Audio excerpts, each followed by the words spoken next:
Okay, so in this video, I'll go through our planet's biomes. And by biomes, I mean large parts of our planet that have somewhat similar environmental conditions or similar environments, so that consequently they house also several species. So today I'll go through these biomes roughly in the order that we've evolved as a civilization, or that species went through. So the first place most probably life began is in the marine biome. So this includes the oceans mainly. What's characteristic about the marine biome? First of all, it's by far the largest on the planet. And why life most probably started in the marine biome is because it's very stable. So because, see this in chemistry, because the water has a very high specific heat, so for instance, think about your pool, think about all the energy it takes to heat your pool, or just to raise it 1 degree or 2. It's roughly the same thing on a bigger scale. So unless there's major changes in the Earth's planet, water tends to remain very constant. So there you go. It's very stable, and it's not too complicated to live there, essentially. So that's where life most probably started. And I want to point out something that's quite interesting here as we go through the biomes. You can kind of understand the changes in latitude. So as we go up to the north or down to the south, if we start at the equator, roughly equate changes in altitude. So keep that in mind as we go through. It's kind of interesting. So I won't go into detail. We can subdivide the marine biome into other groups depending on how much oxygen they have or how much light or whatever. I won't go into detail. I'll go right away to the terrestrial biomes. Pictures here is probably easier to understand. These are all from Wikipedia, by the way, just to give a bit due credit. So here, it's probably not the best picture, but here is the tropical rainforest. So you most probably have kind of an intuitive sense for what that biome is, rainforest. So huge variety of species. It's very prone to life, very easy to live, and so tropical rainforest is responsible. So even though it's only 4% or roughly 4% of the surface of the planet, it's roughly responsible for 20% of the planet's food production. So huge impact. The biggest producer of food for the planet is the marine biome, but by proportion, it's the tropical rainforest. So that's something to kind of remember, especially if you're going to be tested on this.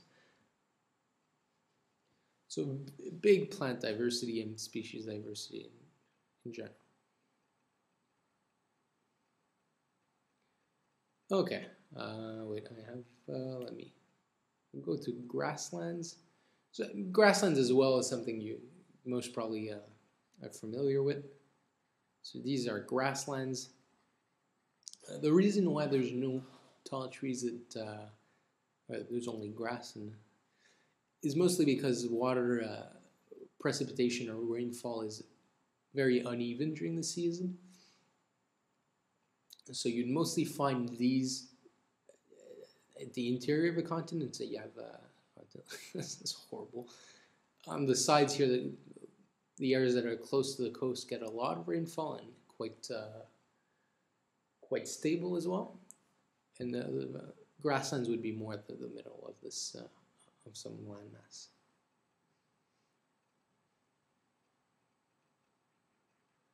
Okay. So here, this is the temperate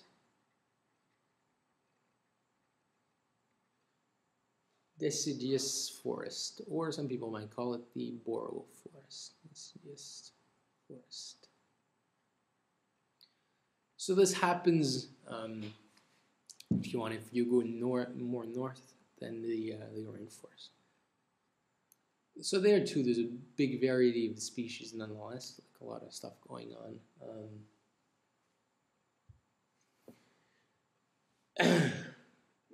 You're gonna start to see vertical stratification as well, which you see in rainforest.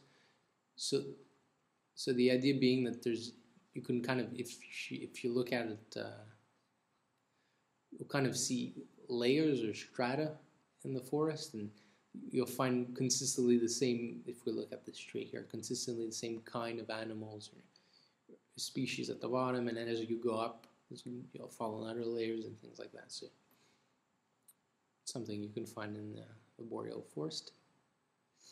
If we move on, so this is much in order. This would be the Taiga, like this. I'm pretty sure it takes, I don't even know what that accent is.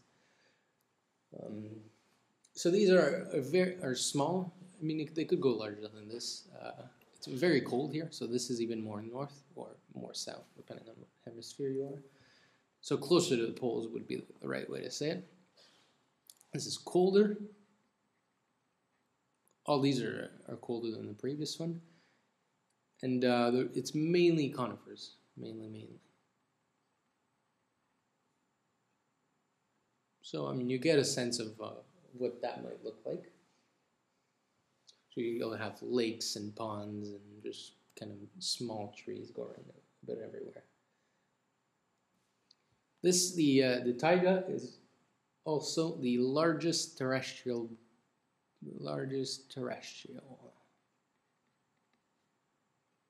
So, I mean, it takes a big part of.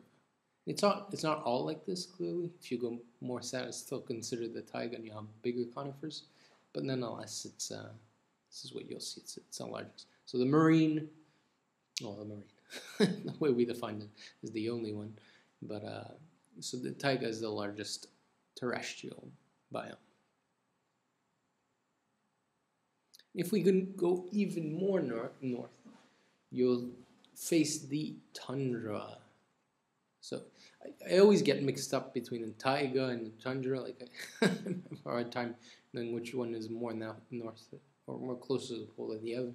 Kind of just picture the Toyota Tundra, and for some reason this comes up to my mind. But anyways, you'll probably find a better trick to remember. So this here is the tundra. As you see, you don't quite see it here, but it's very cold. So it's the coldest biome for sure. And the ground here, very little that's growing on the ground. Something very important that happens in the tundra is permafrost.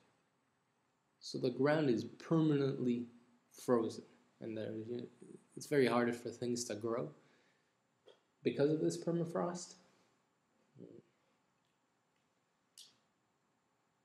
And it's very analogous to a desert if you want kind of a frozen desert, in that it gets very little rainfall.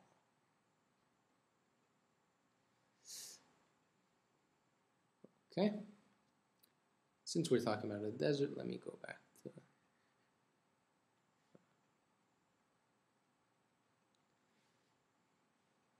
the other biome we didn't talk about is the desert. So we have deserts everywhere. The biggest one, most probably, you're familiar with in Africa, and the Saharan Desert. Let me draw Africa here. Saharan Desert. When we think about deserts, and this is important to realize, I'm sure I don't have a picture here because, like the marine biome, you know what a desert is.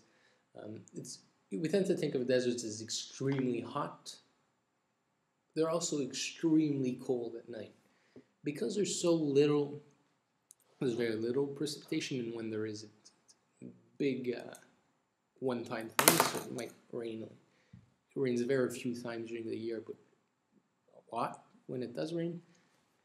And because of that, there's very little vegetation, and because of that, if we go on little vegetation, and because of that, there's high fluctuations of temperatures. So during the day, it's extremely hot, and immediately as the sun goes down, it gets very cold. So big fluctuations, and because of that, there's no vegetation, and kind of this circle you can picture. So I think that goes.